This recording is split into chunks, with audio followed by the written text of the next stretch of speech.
साथियों नमस्कार। ऑनलाइन तैयारी बाय रवि में आपका स्वागत है। आइए आज हम पढ़ते हैं अध्याय 2 में हिंदी वर्णमाला के बारे में। पहले अध्याय में आपने पढ़ा था हिंदी भाषा का विकास और उससे संबंधित प्रश्न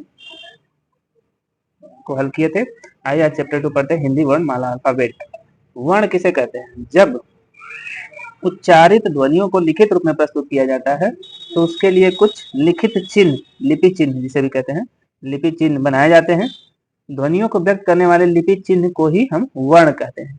ध्वनियों को व्यक्त करने वाले लिपि चिन्ह को ही हम वर्ण कहते हैं। इन वर्णों को हिंदी में अक्षर भी कहा जाता है।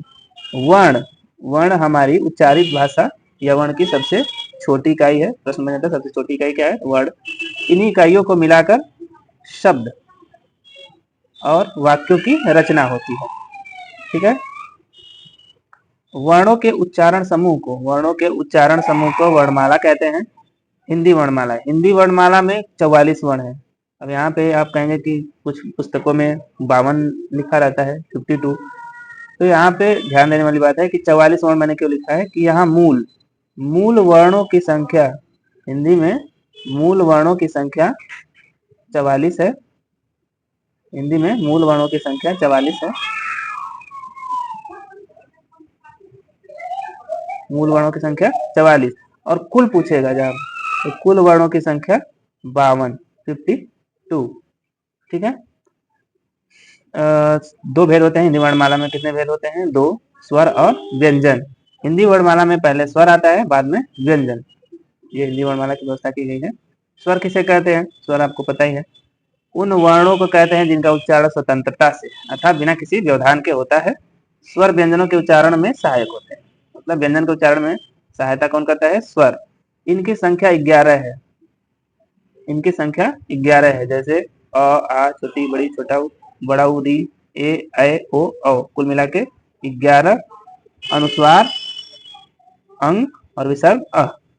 11 और 2 13। अगर कुल पूछेगा तो कुल वर्णों की संख्या 13, जबकि मूल स्वरों की संख्या 11 है। अनुस्वार और विसर्ग को मिला दिया जाए तो स्वरों की संख्या 13 हो जाती है। यहाँ पे एक आपने देखा होगा आ, उसके ऊपर चंद्रबिंदी जैसा रहेगा, इसको बोलते हैं आगत स्वर। तो क्या बोलते हैं हम? आगत स्वर। आइए देखते हैं व्यंजन के बारे में। व्यंजन कैसी है? व्यंजन वे वर्ण है जो स्वर की सहायता से बोले जाते हैं। व्यंजनों की संख्या 33 है, 33। क वर्ग, इसको वर्गों में बांट देते हैं। क, च, ट, त, प। कुल मिला के 5। क वर्ग में क, ख, ग, घ, अ, जो कि कंठ से बोले जाते हैं। इसका पहला लेटर है क, इसलिए इसको क वर्ग में आते हैं। पहला अक्षर जो भी है उसको उस वर्ग के नाम से जानते हैं।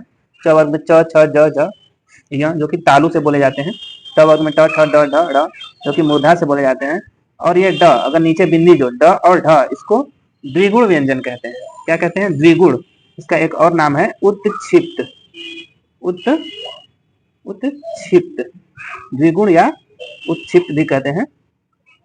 अगर ड, ये जो है ड, ड के नीचे अगर बिंदी लग जाती है, बिंदी, और ढ, ढ के नीचे बिंदी लग जाती है तो ये आ जाते हैं उत्क्षिप्त में। ये आ जाते हैं उत्क्षिप्त बोलते हैं इसको, या द्विगुण व्यंजन बोलते हैं। और जो नीचे जो बिंदी है, ये जो नीचे बिंदी है, इसको कहते हैं ताड़न जात। ताड़न जात। ठीक है। ये जो शब्द हैं ड और ढ जो बीच में आ जाते हैं, ये शब्दों के बीच में आते हैं हमेशा। जबकि ये ड और ढ ये हमेशा आगे भी हो सकते हैं या पीछे भी हो सकते हैं, लेकिन ये दोनों वर्ड शब्दों के बीच में ही आते हैं। ठीक है। फिर त वर्ग में आते हैं। त वर्ग में त, थ, द, ध, न, दंत। आइए आगे देखते हैं अंतःस्थ व्यंजन। अंतःस्थ व्यंजन क्या होते हैं? य, र, ल, व। ये जो 4 अक्षर है ये अंतःस्थ व्यंजन है। उष्म व्यंजन मतलब जो गर्मी पैदा करे, मतलब गर्म हवा जो मुंह से निकलती है। स, बड़ा सा, ये मूर्धन्य स, छोटा सा, और ह, ये 4 है उष्म व्यंजन। संयुक्त व्यंजन किसे कहते हैं? संयुक्त व्यंजन 4 है। छ, क, आधा क और स, क पे हलंत और स दोनों को मिला देंगे तो ये बन जाएगा छत्री छ। फिर ये त्रिशूल त, त्र, त और र मिलके फिर ज्ञ। फिर यहाँ पे स्र भी आता है। ये स्र, स्र आता है। ये कैसे आता है? बड़ा सा और र मिलके स्र, तो मिला के 4। कभी कभी प्रश्न पूछता है कि हिंदी वर्णमाला में, मानक जो हिंदी वर्णमाला है, मतलब शब्दकोश जिसे डिक्शनरी कहते हैं, उसमें छ का स्थान, क्षत्रिय छ का स्थान किससे पहले आता है? तो क, ये देखिए क का हलंत है जो, ये क के बाद इसका स्थान आता है क्षत्रिय छ का, डिक्शनरी में ये इसे प्रश्न पूछता है। फिर अगला देखते हैं, आगत व्यंजन क्या है? आगत, आगत व्यंजन क ख, ये इसके नीचे बिंदी रहेगा, क ख ज ग ज फ, इसके नीचे बिंदी रहता है, तो इसको आगत व्यंजन कहते हैं। ठीक है, चलते हैं अगले प्रश्न की, अगले हिंदी की वर्णमाला, हिंदी की वर्णमाला के प्रयोग, वर्षों से प्रयोग संबंधी कुछ नियम है, समझ लेते हैं इसको। जब किसी व्यंजन में स्वर सम्मिलित नहीं होता तब उसका उच्चारण स्पष्ट करने हेतु उसके नीचे हलंत लगा दिया जाता है। जैसे पृथक, पृथक ये लास्ट में क आया, उसके हलंत मिट्टी, मिट्टी, जैसे ये इसको अगर लिखना हो तो ऐसे मी ट हलंत फिर टी, मिट्टी, ये हो गया। ठीक, संयुक्त व्यंजनों में से छ तथा ज्ञ, यही दो शब्द हैं जो कि संस्कृत में आते हैं, जैसे प्रज्ञा, रक्षा आदि। कुछ वर्ण केवल संस्कृत शब्दों में ही आते हैं, जैसे ऋ, ऋषि, ऋतु, ड़, गण आदि। ठीक है, अगला देखते हैं, अंग और ज्ञ, अंग और ज्ञ केवल संस्कृत शब्दों में ही अलग अलग रूप में दिखाई देते हैं, जैसे वामन, पंचम। अंग व तथा ड़ ये हलंत है, हिंदी में शब्दों के आदि में नहीं आते हैं, मतलब प्रारंभ में नहीं आते हैं। विसर्ग और अनुस्वार भी शब्दों के आदि में प्रयोग नहीं किए जाते हैं, जब भी रहेंगे अंत में रहेंगे, आदि मतलब प्रारंभ, शुरू में न होके ये लास्ट में रहेंगे। विसर्ग सामान्यतः संस्कृत शब्दों में प्रयोग होता है, हिंदी के कुछ गिने चुने शब्दों को ही शब्दों में ही विसर्ग का प्रयोग किया जाता है, जैसे छ, अतः, कुछ ही शब्द हैं जिसमें ये प्रयोग किया जाता है। अगला देखते हैं, स्वर वर्ण। स्वर वर्ण क्या होते हैं? स्वरों के उच्चारण में, स्वरों के उच्चारण में किसी अन्य वर्ण की सहायता नहीं ली जाती है, मतलब स्वर क्या होते हैं? पूर्ण रूप से स्वतंत्र होते हैं। ठीक है, इनके उच्चारण में ओठों का प्रयोग होता है। स्वरों का वर्गीकरण निम्न है, ये 3 वर्गों में बांटा गया है, ह्रस्व स्वर, ह्रस्व स्वर, दीर्घ स्वर और संयुक्त स्वर। ह्रस्व स्वर में अ, छोटी, छोटा उ और री, ये 4 है।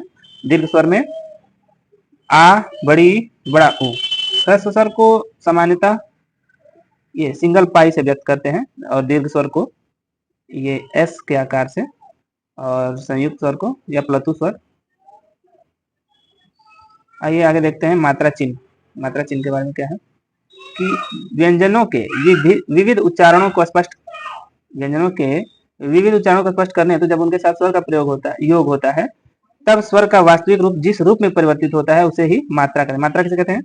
विविध उच्चारणों को स्पष्ट करने के लिए जब उनके साथ स्वर का योग होता है, यहाँ स्वर का योग होता है, तब वास्तविक रूप जिस रूप में हमें दिखता है, परिवर्तित होता है, उसे ही मात्रा कहते हैं। मात्राएं 3 होती हैं, ह्रस्व, दीर्घ और प्लतु। यहाँ अभी हमने बताया था ऊपर, ये मात्राएं जो कि इसका संकेत अभी ये देखिए, ह्रस्व की मात्रा ये है, ठीक है, ह्रस्व की मात्रा सिंगल पाई, सिंगल, और ये यस जैसा दीर्घ की मात्रा, और ये जो तीसरा है प्लतु, प्लतु की मात्रा है ये 3 जैसा होता है, जैसे आपने पढ़ा होगा ओम, ओ उ ऐसे ओम, ओम, तो ये प्लतु का होता है, प्लुत, सॉरी प्लुत, प्लुत का होता है। आगे देखते हैं, ह्रस्व स्वर में दीर्घ से दुगुना और प्लुत में तिगुना समय लगता है। प्लुत संस्कृत में चलता है जबकि हिंदी में नहीं चलता है, इसका कोई चिन्ह नहीं होता है, इसके लिए 3 का अंक लगाया जाता है, जैसे ओम अभी बताया मैंने आपको। हिंदी वर्णमाला में अ से अ तक की 11 स्वर हैं, इनमें अ को छोड़कर शेष सभी के लिए मात्रा चिन्ह बनाए गए हैं, क्योंकि अ स्वर प्रत्येक व्यंजन में सम्मिलित रहता है। जैसे हमने कुछ भी पढ़ा, घर, घर, तो ये लास्ट में क्या आता है? र, र मतलब र प्लस अ, ये सब में छुपा रहता है। अ स्वर प्रत्येक व्यंजन में सम्मिलित रहता है, जैसे हमने देखा राम, म, तो ये म को अगर पढ़ेंगे तो म प्लस अ। ठीक है, आगे देखते हैं, अनुनासिक। अनुनासिक क्या है? अनुनासिक ये चंद्रबिंदी रहता है, चंद्रबिंदी, इसी को ही अनुनासिक कहते हैं। ऐसे स्वर का उच्चारण नाक और मुंह से होता है और उच्चारण में लघुता रहती है, जैसे पांव, गांव, चांद, दांत इत्यादि। अनुस्वार जैसे चंद्रबिंदी जो होता है, चंद्रबिंदी ऊपर, यह स्वर के बाद आने वाला, सॉरी चंद्रबिंदी नहीं, बिंदी, सिर्फ बिंदी। यह स्वर के बाद आने वाला व्यंजन है, इसकी ध्वनि नाक से निकलती है, जैसे शांत, गंगा, पंजा, चंचल इत्यादि। अगला देखते हैं, निर्नुनासिक। इसका मतलब क्या होता है? केवल मुंह से बोले जाने वाले वर्णों को अनुनासिक कहते हैं, जैसे तुम, जो सिर्फ मुंह से बोले जाते हैं। अगला देखते हैं विसर्ग के बारे में। विसर्ग क्या है? विसर्ग मतलब दो डांट ऐसे। अनुस्वार की भांति ही विसर्ग भी स्वर के बाद आता है। विसर्ग का उच्चारण अघोष ह व्यंजन के समान है, जैसे स्वतः, स्वतः पढ़ने में ही आएगा स्वतः, अह जैसा। विसर्ग का प्रयोग अधिकतर उन्हीं शब्दों में होता है जो संस्कृत के तत्सम रूप में हिंदी में ग्रहित हैं, जैसे प्रायः, अतः। विसर्ग का संधि रूपों में विशेष महत्व है। जब संधि पढ़ाएंगे तो उसमें विसर्ग का प्रयोग होगा, ध्यान दीजिएगा, संधि अगले जब अध्याय में आएगा तो। आगे देखते हैं व्यंजन। व्यंजन क्या होते हैं? व्यंजन के बारे में समझते हैं। व्यंजन वे वर्ण है जिनका उच्चारण स्वरों की सहायता से होता है। प्रत्येक व्यंजन के उच्चारण में अध्वनि छिपी रहती है। अभी मैंने बताया था राम, घर। अ के बिना व्यंजन का उच्चारण संभव ही नहीं है, जैसे क, अक, त, त। हिंदी में व्यंजन वर्षों लिख गया है, वर्णों की संख्या 33 है, जो कि क से लेके ह तक, क से लेके। इनकी 3 श्रेणियां हैं, स्पर्श, अंतःस्वर, अंतस्थ, अस्थ, ये अंतस्थ और उष्म, अंतस्थ और उष्म। स्पर्श व्यंजन क्या होते हैं? स्पर्श व्यंजन ध्यान दीजिए। स्पर्श व्यंजन कंठ, तालु, मूर्धा, दंत और ओष्ठ स्थानों के, ये कंठ, तालु, मूर्धा, दंत और ओष्ठ के स्थानों के स्वर से बोले जाते हैं, इसलिए इन्हें स्पर्श व्यंजन कहा जाता है। इन्हें हम वर्गीय व्यंजन भी कहते हैं। एक अन्य नाम है वर्गीय व्यंजन। इनके 5 वर्ग हैं, जैसे अभी पीछे आपने पढ़ा ही कि 5 वर्गों में विभाजित किया गया है। क वर्ग, च वर्ग, ट वर्ग, त वर्ग और प वर्ग। ठीक है, क, च, ट, त, प, ये 5 वर्ग हैं। ठीक, आगे देखते हैं अंतस्थ। अंतस्थ क्या होते हैं? अंतस्थ व्यंजन, अंतस्थ व्यंजन, इनका उच्चारण जिह्वा मतलब जीभ, तालु, दांत और ओठों के परस्पर सटाने से होता है, किंतु कहीं पर भी पूर्ण स्पर्श नहीं होता है। अंतस्थ आधा। अतः इन व्यंजनों को अर्ध स्वर, मतलब कि ये आधा स्वर। ये व्यंजन है, 4 व्यंजन है, य, र, ल और व। ठीक। उष्म व्यंजन, इनका उच्चारण एक तरह की रगड़ अथवा घर्षण से उत्पन्न उष्म वायु, मतलब गर्म वायु, मुंह से जब बोलते हैं। ये 4 व्यंजन, श, श, स, ह, ये 4 व्यंजन है, जो कि तो अभी 33 हमने बताया था पीछे कि व्यंजनों की संख्या कितनी है, 33। तो फिर से एक बार देख लेते हैं। ये 4 हो गए, ठीक है, ये 4, ये 4, दोनों 8 हो गए, और ये इधर ऊपर गिन लेते हैं यहाँ पे। ये क, ख, ग, घ, अंग, 1 2 3 4 5, ये 5, ठीक, ये 5, ये 5, ये 5 और ये 5, 5 बचे 25, ये 25 हो गए, 25 4 29 और 4 33, 33 यहाँ पे अभी हमने देखा था। इस संख्या हिंदी में व्यंजन वर्णों की संख्या कितनी है? तो 33। ठीक है, आगे चलते हैं। एक अक्षर वाले अकारांत शब्दों के अंत का उच्चारण पूरा होता है, जैसे र, ल, म, न, द, त आदि। दीर्घ स्वरांत 4 अक्षर वाले शब्दों में तीसरे अक्षर का अ का उच्चारण अपूर्ण होता है। 4 अक्षरों के यदि ह्रस्व स्वरांत शब्दों में दूसरा अक्षर अकारांत हो तो उसके अ का उच्चारण पूरा नहीं होता है, जैसे कामरूप, देवधन, बलहीन, गड़बड़। ठीक है, आगे देखते हैं। ई और बड़ी और बड़ा ऊ के बाद य का प्रयोग होता है तो आगे के अ का उच्चारण पूर्ण होता है, जैसे कमनीय, अप्रिय, राजसु इत्यादि। ए और अ का उच्चारण कभी कभी क्रमशः ई और ए तथा आ का मध्यवर्ती होता है, जैसे ओसीसा या ओडिशा, उड़ीसा, उड़ीसा को उड़ीसा कहते हैं, इकट्ठा, इकट्ठा आदि। इसका उच्चारण ऐसे बोल देते हैं, इकट्ठा को इकट्ठा। अंतिम, नेक्स्ट बोलते हैं अंतिम अ का उच्चारण, अंतिम अ का उच्चारण प्रायः अपूर्ण होता है, विशेष रूप से दीर्घ स्वरों का अंतिम अ। 3 अक्षर वाले शब्दों में दूसरा अक्षर अकारांत हो तो उच्चारण अपूर्ण होता है, जैसे फिर ना, फिर ना, दूसरा अक्षर अकारांत, ये र अकारांत है तो इसका उच्चारण अपूर्ण, फिर ना, चलना, चल। खाना, रहना, कपड़े आदि। ठीक, ये श का उच्चारण बहुधा श के समान होता है। ये उच्चारण लगभग सेम होता है, लेकिन लेखन में जो हम लोग लिखते हैं स का प्रयोग होता है, उच्चारण में नहीं होता है। सेम दोनों ये श श। सामान्यतः तत्सम शब्दों में स का प्रयोग होता है, जैसे विषम, औषधि, विषाद। यहाँ जब तद्भव तत्सम पढ़ेंगे तो उसमें भी ये आएगा कि जिसमें अगर ये सब दिख गया मूर्धन्य स, उसमें हम समझ जाएंगे कि ये तत्सम है। जब तत्सम तद्भव पढ़ेंगे तो उसमें देखेंगे। आगे देखते हैं, ज्ञ ज्ञ का उच्चारण ज्ञ ऐसे सेम ज्ञ की तरह होता है, किंतु शुद्ध उच्चारण ज्ञ के समान ज्ञ ज्ञ। संस्कृत शब्दों में जो हिंदी भाषा में प्रयुक्त होते हैं, अंतिम अनुस्वार का उच्चारण म के समान होता है, जैसे एवं एवं, ये पढ़ने में म जैसा आ रहा है। स्वयं स्वयं पढ़ने में स्वयं ऐसे पढ़ने में आएगा। दो महाप्राण व्यंजनों का उच्चारण एक साथ नहीं होता है, इसलिए उनके संयोग से पूर्ण वर्ण अल्प प्राण की तरह रहता है, जैसे पत्थर, स्थाई आदि। आगे देखते हैं, पुरुष या वचन के विकार के कारण एवं दीर्घ के बाद आने वाले अनुस्वार का उच्चारण अनुनासिक की तरह होता है, जैसे आंख, लड़कों, ईंधन, ईट आदि। उर्दू एवं अंग्रेजी के कुछ शब्दों के उच्चारण के लिए ज और फ के नीचे बिंदी लगा देते हैं, जैसे यह है जरूरत, फुर्सत आदि। ठीक है,